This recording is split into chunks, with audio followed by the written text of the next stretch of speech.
When it comes to building depth in your frame, the one thing that you want to do is add contrast, and that's contrast of luminance, that's contrast of focus point, that's contrast of perspective, that's also contrast of color. So in today's video, I'm going to be breaking down all of these different tips that you can have in your back pocket, mate, for when you're on a shoot and you're thinking, mate, this shot looks absolutely flat as a pancake. You can introduce one of these different tips that will hopefully allow you to come away feeling like you got the most deepest shot in the world.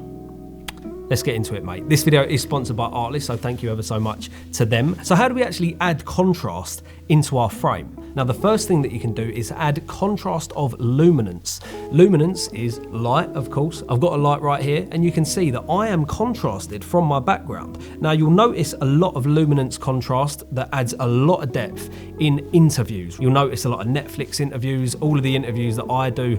I try my best to light my subject differently from the background. This is called lighting locally, which means we have highlights, shadows, and these combined obviously make contrast and give our shot a lot of depth because we've got different layers of luminance. Now, obviously, if we want to hone all of our attention onto our subject, we want them to be lit and the background not so lit, because now the attention and your eyes are being drawn to the person in the frame. And obviously, we're creating contrast. The subject is higher key from the background, allowing that depth in the frame and allowing them to pop in the frame, which actually gives the frame depth. So for example, I've now got my key right here. If I take my key away and make it so that I am essentially, you know, illuminated the same as the background, there's no depth in this frame. I know the backlight is doing a lot by, you know, giving me a bit of a rim and allowing me to pop in the frame, but by illuminating myself, that allows me to be contrasted from the background, and we'll talk about the color in a minute. Next up is depth of field. Now,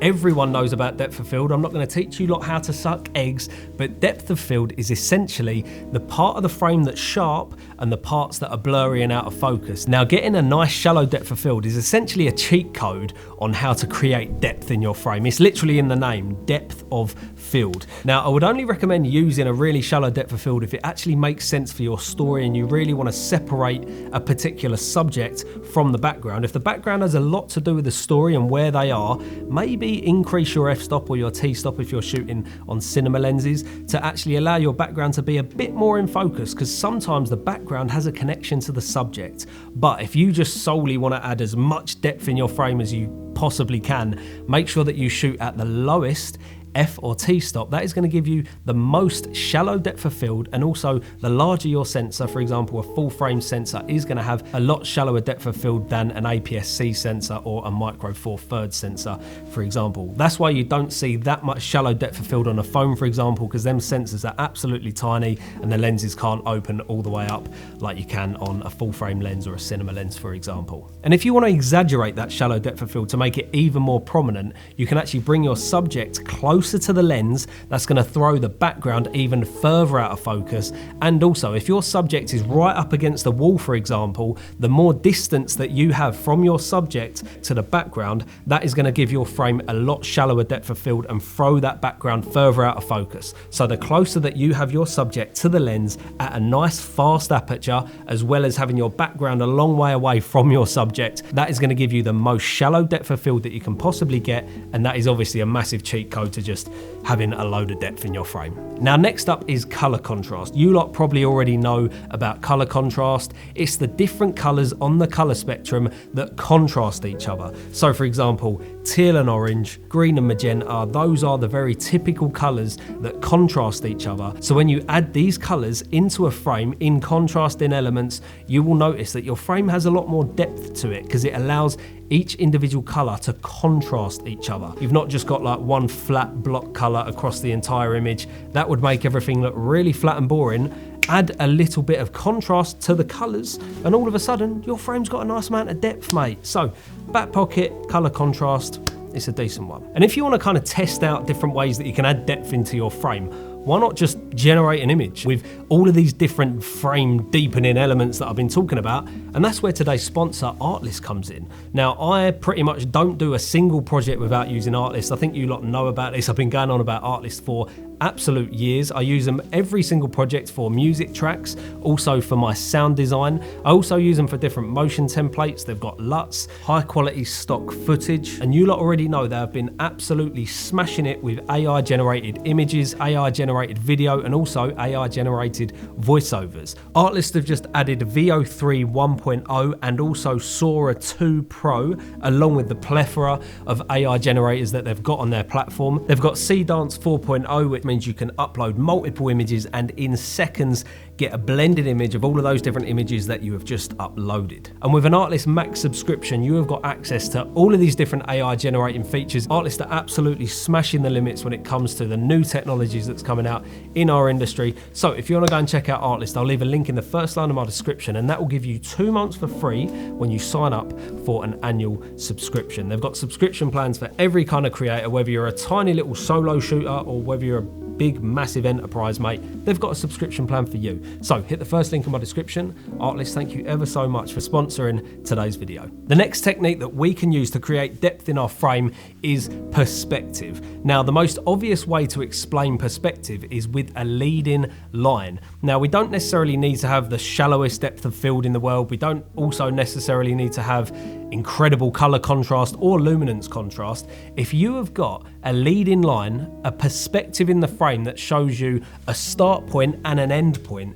that is going to give you a massive amount of depth in your frame and allow you to see distance and almost time. The most obvious use of perspective to build depth in your frame is when you see a road. For example, when a road is nice and big at the start of your frame, you've got a nice wide ass lens, and then that road winds off into the distance. That contrast between the wide part of the road and the tight part of the road in the distance allows you to see that depth in the frame. So if you can have perspective in your frame, whether that's with a leading line or whether you're literally looking up the side of a car or up the side of a glass blower, that allows you to see the start and end point of a subject in the frame, and it automatically allows you to see the contrast of that start and end point, building depth in the frame without even, needing to add luminance, color contrast, shallow depth of field. Add all of them in, mate, and now you're talking a proper deep shot. And finally, I want to talk about one that is a little bit of a bonus tip, and that is essentially creating separation in the frame through contrast. Now, this doesn't even need to be done with light. This is actually going to be done with atmosphere.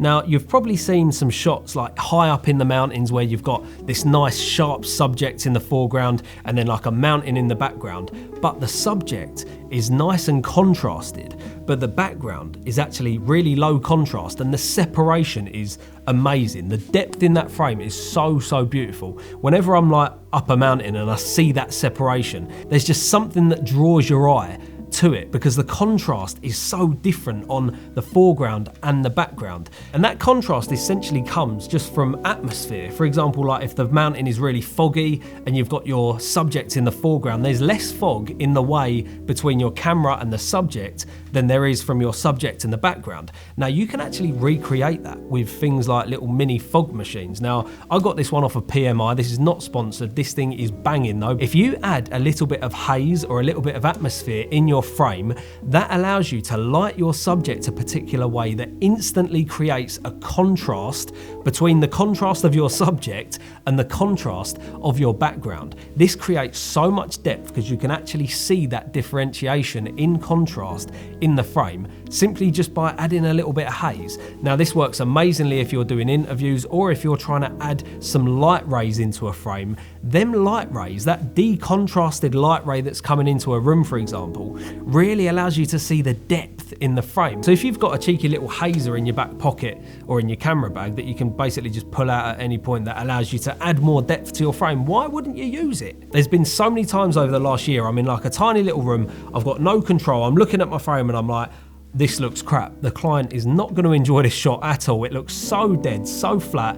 But all of a sudden you turn off the house lights, you bang your own light on the subject on a nice localized area so that only one part of the frame is illuminated. You change your angle so you've got a perspective of distance down an object or down a road. You speed up the aperture on your lens so it comes down to like f1.2, f1.8, and all of a sudden your subject is just popping out of the frame. These are all different elements that allow you to create depth in your frame. And if you've got them in your back pocket, hopefully you'll be on set or on a shoot, and this goes for photography or videography. So no matter what situation you find yourself in, mate, you can pull these tips out and hopefully build a banging little shot. That's why we're here, mate, to learn how to make shots banging. Anyway, you lot, I hope you enjoyed this video. It's so great to be back here chatting waffle with you. Leave me a little comment if you know, you've missed me, and if you haven't missed me, that's absolutely fine. I don't expect you to. And as always, mate, I'll be catching you lot in the next one, mate.